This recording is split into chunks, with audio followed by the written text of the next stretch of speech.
नमस्कार, आप देख रहे हैं न्यूज़ वन इंडिया। मैं हूं आपके साथ पूजा यादव। उत्तराखंड सरकार ने लॉकडाउन 4 के लिए नई गाइडलाइन जारी की है। मुख्य सचिव उत्पल कुमार ने प्रेस कॉन्फ्रेंस की और नियम और राहत बताए हैं। लॉकडाउन 4 में राज्य सरकार कोरोना स्थिति के तहत जोन का खुद निर्धारण करेगी। कंटेनमेंट जोन के मौजूदा नियम और प्रतिबंध आगे भी बरकरार रहेंगे।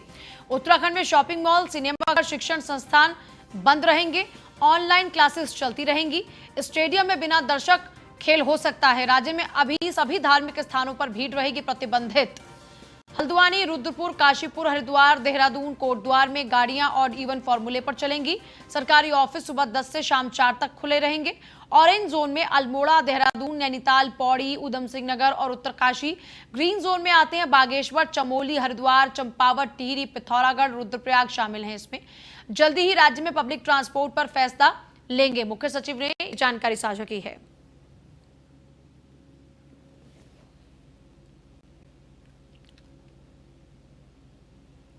देवभूमि में कोरोना ने पैर पसारे हैं। उत्तराखंड में संक्रमितों की संख्या हुई है तय। आज भी एक मरीज में कोरोना की पुष्टि हुई है। अब तक 52 मरीज ठीक होकर डिस्चार्ज हो चुके हैं। राज्य की स्थिति कोरोना के मामले में बेहतर है, मुख्य सचिव ने दावा किया है। देखिए, अब आज एक और केस सामने है जिसमें आंकड़ा 93 हो चुका है। कल तक ये आंकड़ा 92 का था, लेकिन अब 93 का ये आंकड़ा हो चुका है। 52 मरीज ठीक होकर डिस्चार्ज हो चुके हैं। एक की मौत उत्तराखंड में अब तक हो चुकी है, बाकी का इलाज चल रहा है।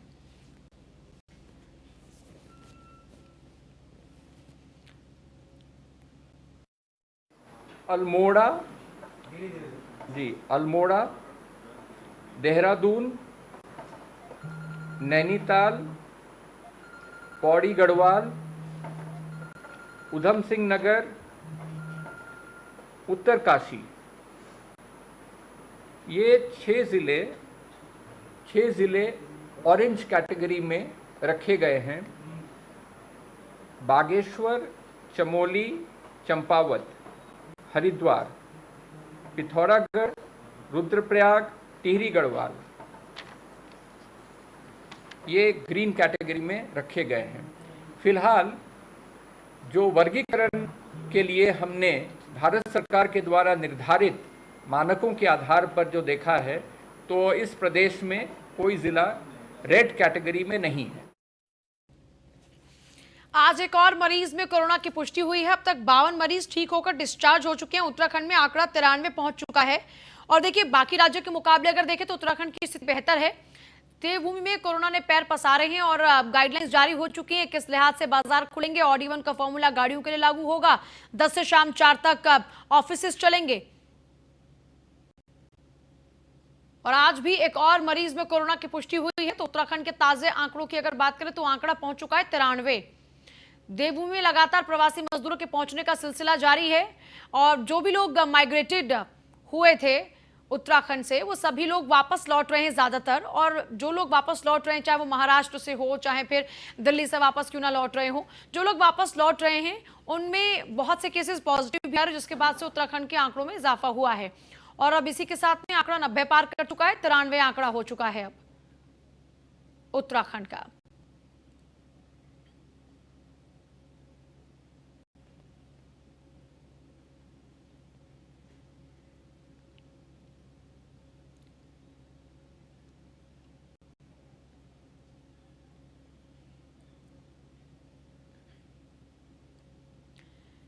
तो 52 मरीज ठीक होकर डिस्चार्ज हो चुके हैं उत्तराखंड में। 93 का आंकड़ा है टोटल।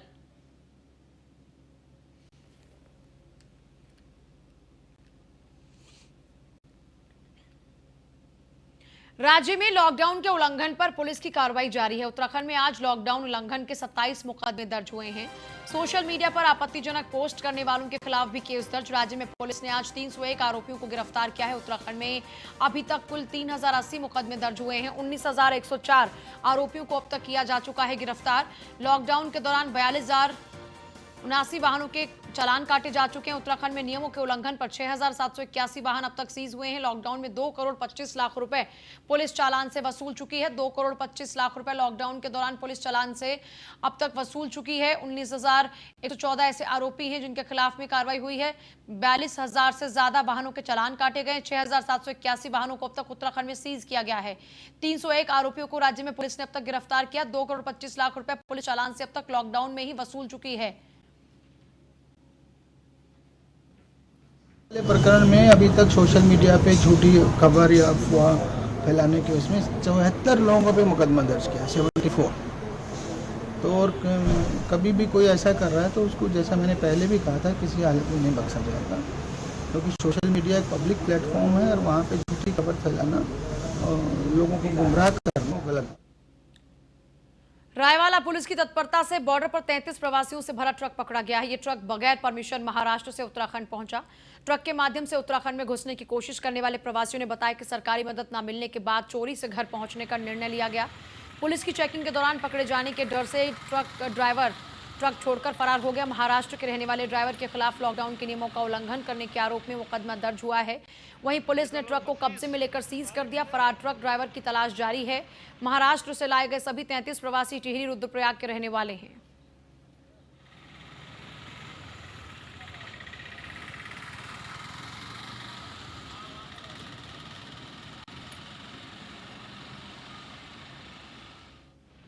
कितने लोग? 32। सारे कितने रहे? कोरोना मरीज बढ़ने से नगर निगम की चिंता बढ़ी है। देहरादून में सैनिटाइजेशन का प्लान तैयार कर रहा है निगम। पॉजिटिव पाए जाने वाले मरीज के घर पड़ोसी गली पर फोकस। पिछले दिनों प्रवासियों के लौटने के बाद से पॉजिटिव केस बढ़े हैं। सामान्य तौर पर गली मोहल्ले कॉलोनी का सैनिटाइजेशन होगा।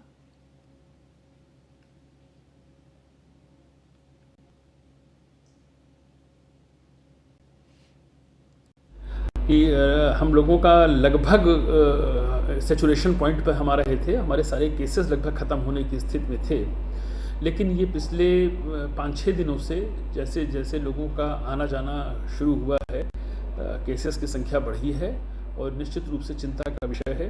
लेकिन जैसा कहा जाता है कि हमेशा प्रिवेंशन बेटर होता है क्योर से, इसलिए कोशिश ये होनी चाहिए कि अपनी सुरक्षा हमें खुद करनी है। सभी जनपद वासियों को, प्रदेशवासियों को मास्क पहने, डिस्टेंस बनाए रखें, आरोग्य सेतु ऐप का लाभ लें और जहां तक संभव हो सके अगर किसी प्रकार के कोई पेशेंट दिखता है, क्वारंटाइन सेंटर से कोई निकल के रहा है तो उसकी सूचना निश्चित रूप से स्वास्थ्य विभाग को, जिला प्रशासन को, नगर निगम कहीं भी दे सकते हैं, ताकि लॉकडाउन का असर उत्तराखंड के राज्य पुष्प बुरांश पर भी साफ देखा जा सकता है, जो कि पहाड़ी क्षेत्रों की सुंदरता के साथ साथ उसकी आर्थिकी और पर्यटकों के आकर्षण का केंद्र भी बना रहता है। इस बार बुरांश की पैदावार समय से पहले ही हो जाने से इसकी उत्पादकता क्षमता में निरंतर कमी दर्ज की जा रही है। मार्च आखिरी और अप्रैल में खिलने वाला बुरांश पिछले कुछ वर्षों से जनवरी में ही खिलने लगा है, जिसका मुख्य कारण है जलवायु में परिवर्तन। बताया जा रहा है कि लगातार गर्मी का स्तर इसके समय से पहले होने का मुख्य कारण बताया जा रहा है। पहाड़ी क्षेत्र में बुरांश रोजगार के साथ स्वास्थ्य के लिए भी अति लाभकारी माना जाता है। इसके फूलों से जूस बनाकर पहाड़ी क्षेत्र के लोग अपनी आमदनी करते हैं, जबकि आयुर्वेदिक औषधि बनाने के लिए भी इसका प्रयोग खूब किया जाता है। की वजह से और कुछ मौसम परिवर्तन की वजह से भी रही है। जैसे कि जिस टाइम पे बुरांश अपने चरम पे था, उस टाइम पे बारिश की वजह से बुरांश काफ़ी नीचे गिरा है और उसके बाद लॉकडाउन की वजह से कम 60% इसमें हमारा जो प्रोडक्शन हुआ उसमें कमी आई है। जहाँ तक बुरांश की बात है, वो इम्यूनिटी के लिए काफ़ी अच्छा है और आपके अगर इम्यूनिटी सिस्टम को स्ट्रॉन्ग करता है। और इसके अलावा गुलाब आपके पेट के लिए काफ़ी अच्छी चीज़ है। और जाके पुदीना की बात, उसमें काफ़ी मेडिसिनल खूबियाँ हैं उसके अंदर, तो आप उसको ले सकते हैं और आपकी इम्यूनिटी को काफ़ी स्ट्रॉन्ग कर सकता है। काफल अभी क्योंकि उसका सीजन अभी आया नहीं है, लेकिन उसका सीजन से आया वो भी काफ़ी उसके लिए, उसके हार्ट के लिए भी अच्छा होता है और इसी तरह से उसकी इम्यूनिटी, वो भी अपनी इम्यूनिटी स्ट्रॉन्ग करता है। में बुरांश का बहुत ही महत्व है। जैसे बुरांश से औषधि बनाई जाती है, साथ में बुरांश से जो है कि जैसे गरीब लोग हैं तो उसका जूस बना के जो है कि वो अपने घर परिवार का पालन पोषण करते हैं। और बुरांश से बहुत ही ज़्यादा औषधि, और बुरांश जो है कि एक जंगलों में सौंदर्य का कारण भी है, जो है कि पहाड़ी लोगों को जो आकर्षित करता है अपनी साइड में। आग लग रही है बहुत ज़्यादा, तो इस कारण जो है कि बुरांश सबसे ज़्यादा नष्ट हो रहा है। एक जो है कि कटान से भी जो है कि ब्रांच को काफ़ी। लॉकडाउन में मिली छूट का सही से कैसे सदुपयोग किया जाए, इसका उदाहरण ठक्कर कुदाऊं के ग्रामीणों ने दिया है। गांव सड़क से 1 किलोमीटर दूर है और अब तक गांव से सड़क को जोड़ने वाला रास्ता ठीक नहीं हुआ। लेकिन लॉकडाउन में बाहर से आए युवाओं ने पहल करते हुए ग्राम प्रधान को साथ लेकर आर्थिक संसाधनों से जेसीबी लगाकर सड़क का काम शुरू किया और रास्ते को दुरुस्त किया।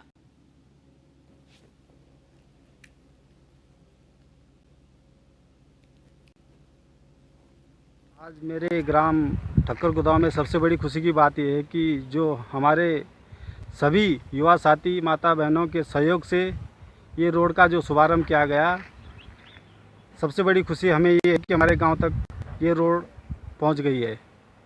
और हमने इस रोड के मामले में सभी अपने जितने भी हमारे धनौल्टी विधानसभा के प्रतिनिधि रहे हैं उनको कई बार अवगत कराते हुए हमने ये समस्या उन तक पहुंचाई है। विभागियों ने कोई भी इसमें एक्शन नहीं लिया और हमारे जो मूलभूत रोड की समस्या थी वो आज संपूर्ण हो गई है और समस्त ग्रामवासी इससे बहुत खुश हैं। और हमारी माता बहनों को जो बीमारी से कई चीज़ों का सामना करना पड़ता था, 1 किलोमीटर दूर जाना पड़ता था, उससे भी आज वो बहुत खुश हैं क्योंकि हमारे गांव में रोड हो गया। अगर कोई सी स्वास्थ्य की दिक्कत होती है तो हम आसानी से आ जा सकते हैं। और सभी युवा साथी माता बहनों को मैं अपनी ओर से कोटि कोटि धन्यवाद करना चाहता हूं। लॉकडाउन में मिली छूट का सही से कैसे सदुपयोग किया जाए, इसका उदाहरण ठक्कर कुदाव के ग्रामीणों ने दिया, जैसा हमने आपको बताया भी। और वहां के लोगों ने किस तरह से पहल की वो भी आपको दिखाया, किस तरह से रास्ते को खुद से ठीक किया और उसके बाद किस तरीके से अब यहाँ पर रास्ते को दुरुस्त किया वो भी हमने आपको दिखाया।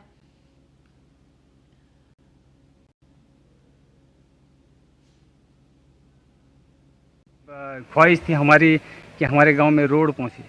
हम लोग शासन प्रशासन हर विभागों में सब ने चक्कर काट करके हमारे पाँव में छाले पड़ गए थे। किसी शासन प्रशासन ने हमारी आवाज़ को कहीं पर महत्व नहीं दिया। इस समय हमारे युवा साथी लॉकडाउन के उस पर सारे घर आए थे। सभी युवा साथियों ने, पूरे गाँव वासियों ने एकजुट करके कहा अपने ही संसाधनों से गैंती बेल ले करके सड़क पे आई कि हमको रोड निकालनी है, सड़क निकालनी है। क्योंकि हम लोगों को इतनी परेशानी होती थी कि कभी कोई बीमार होता था उसके लिए हमें बड़ी दिक्कत होती थी। शादी ब्याह पार्टियों में हमको काफ़ी कठिनाइयों का सामना करना पड़ता था। इस समय हमारे जो नवयुवक साथियों ने जो जोश खरोश दिखाया उसके लिए मैं अपने नवयुवक साथियों को धन्यवाद देता हूँ। और हमारे पूरे ग्रामवासियों ने जो इस समय जोश खरोश के साथ जो कर दिखाया वो हम कभी सोच भी नहीं सकते थे।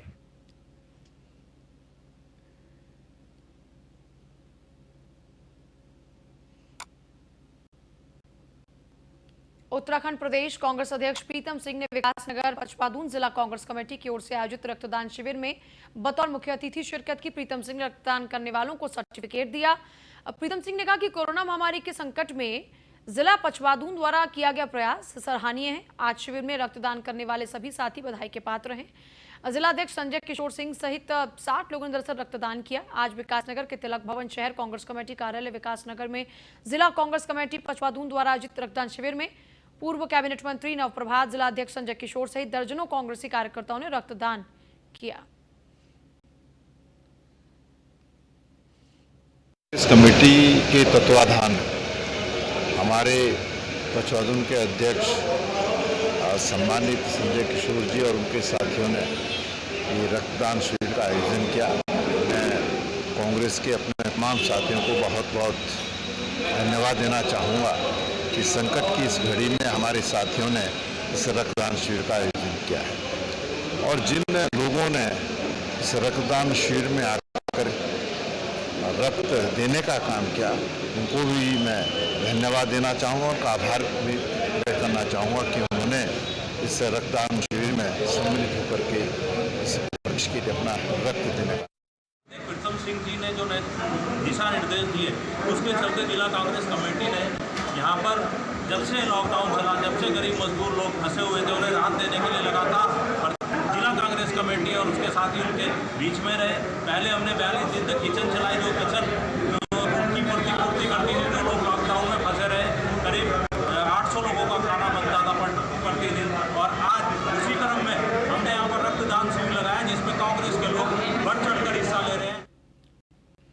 गुजरात के अहमदाबाद से लालकुआं की पहली ट्रेन के बाद अब दूसरी ट्रेन भी सूरत से चलकर लालकुआं पहुंच गई है। ऐसे में जो भी उत्तराखंड प्रवासी अन्य प्रदेशों में फंसे थे वो अपने घर देवभूमि में आकर खुशी महसूस कर रहे हैं। उनका कहना है कि जो सरकार ने व्यवस्था की उससे बहुत खुश हैं। आपको बता दें कि सूरत से चलकर लालकुआं जंक्शन पहुंची स्पेशल ट्रेन से लगभग 1400 यात्री पहुंचे, जिनको रोडवेज बसों के जरिए उनके गंतव्य तक पहुंचाने का कार्य किया गया। सुरक्षा की दृष्टि से पूरा प्रशासन, रेलवे विभाग, आरपीएफ, स्थानीय पुलिस पूरी एकजुटता के साथ जुटी है और प्रवासियों ने अपने देवभूमि पर पहुंचने पर राहत की सांस भी ली है। दमन दीव में थे, दमन एंड दीव बहुत दिन से उधर थे, लेकिन आज चला हमारी गवर्नमेंट ने हमको बहुत अच्छा किया, बहुत अच्छा लगा, वहाँ से लेके आए। नहीं दिक्कत नहीं, बहुत अच्छा अरेंजमेंट था। मेरे को देवाल जाना है, मैं एक्चुअली देवाल ब्लॉक का ताजपुर जिले से हूँ। किस तरीके का महसूस कर रहे हैं आप? बहुत अच्छा, अपने गढ़वाल में आके तो बहुत अच्छा लग रहा है। क्या लगता है? और बहुत बहुत धन्यवाद गवर्नमेंट का जो हमको ऐसे करके लेके आए, मतलब बहुत अच्छे से और बहुत अच्छा खाना पीना रहना अरेंजमेंट करके हम लोग अच्छे से आए। धन्यवाद बोलता हूँ। बहुत अच्छा लगा, ये बहुत अच्छी व्यवस्था है यहाँ पे। कहाँ पर? हाँ जी, लॉकडाउन में कहाँ फंस गए थे आप लोग?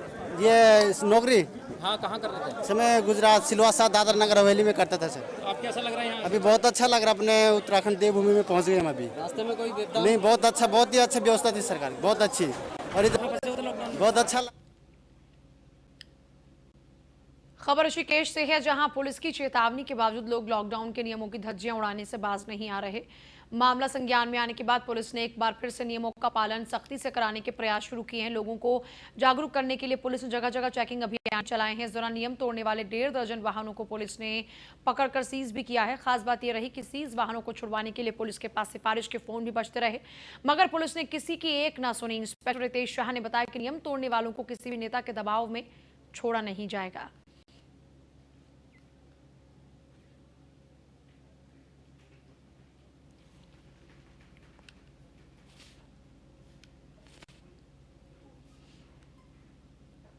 लॉकडाउन 4 की शुरुआत हो चुकी है। इससे पहले जनपद पौड़ी ग्रीन जोन में था, लेकिन जो प्रवासी जनपद पौड़ी से बाहर जा चुके हैं वो धीरे धीरे अपने गांव की तरफ वापस लौट रहे हैं। इन सभी लोगों को नियमानुसार 14 दिन के लिए होम क्वारंटीन रखने के निर्देश हैं।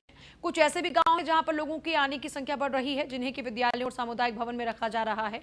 जनपद पौड़ी के नैनी डांडा ब्लॉक के भोपाटी के गाँव वालों ने एक सराहनीय पहल की है, जिसमें सभी लोगों की मदद से टेंट्स का निर्माण हुआ है, जिसमें बिजली, पानी, शौचालय की व्यवस्था है, ताकि बाहर से आने वाले लोग 14 दिन तक आराम से क्वारंटीन अपना काल निकाल सके। इस बीमारी से पूरा गांव ताकि सुरक्षित रह सके, इसी को बनाने के लिए सभी ग्रामीण एकजुट होकर अपने अपने स्तर पर सहयोग कर रहे हैं।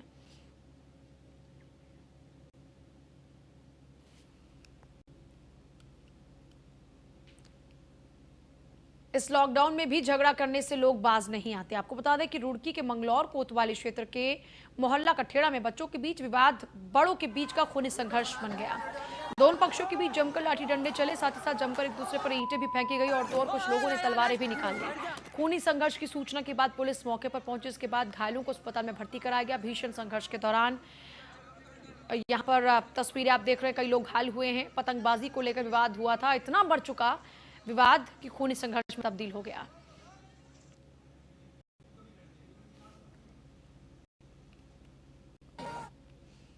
काशीपुर में 3 दिन पूर्व एक 5 वर्षीय बालक के घर में संदिग्ध परिस्थितियों में मौत के मामले में पोस्टमार्टम रिपोर्ट में हत्या का खुलासा हुआ। इसके बाद पुलिस ने मृतक मासूम की दादी जायदा की तहरीर पर हत्यारे पिता के खिलाफ ही मुकदमा दर्ज किया, उसे गिरफ्तार किया है। हत्यारे पिता को पुलिस ने न्यायालय भेजा है। काशीपुर के मोहल्ला बांसवाड़ा निवासी मोहम्मद सलीम का अपनी पत्नी से तलाक हो गया था। पिता और पुत्र घर में रहते थे। 3 दिन पूर्व देर रात मोहम्मद सलीम के 5 साल के पुत्र आदिल की संदिग्ध परिस्थिति में मौत हो गई। बच्चे की मौत के बाद पिता मौके से फरार हो गया, जिसके बाद पुलिस ने शव को कब्जे में लेकर पोस्टमार्टम के लिए भेजा और आखिरकार मासूम की मौत का खुलासा हुआ और पता लगा कि उसके पिता ने ही उसकी हत्या की है। बच्चे की जो पोस्टमार्टम रिपोर्ट आई है उसमें उसके सिर पर जो चोट लगी है उसके कारण से जो ब्लड क्लॉटिंग हुई है, जिससे उसको सांस लेने में तकलीफ हुई है, उससे उसकी मृत्यु हुई है। तो बेसिक प्राइमरी फैक्टर है उसके सिर पे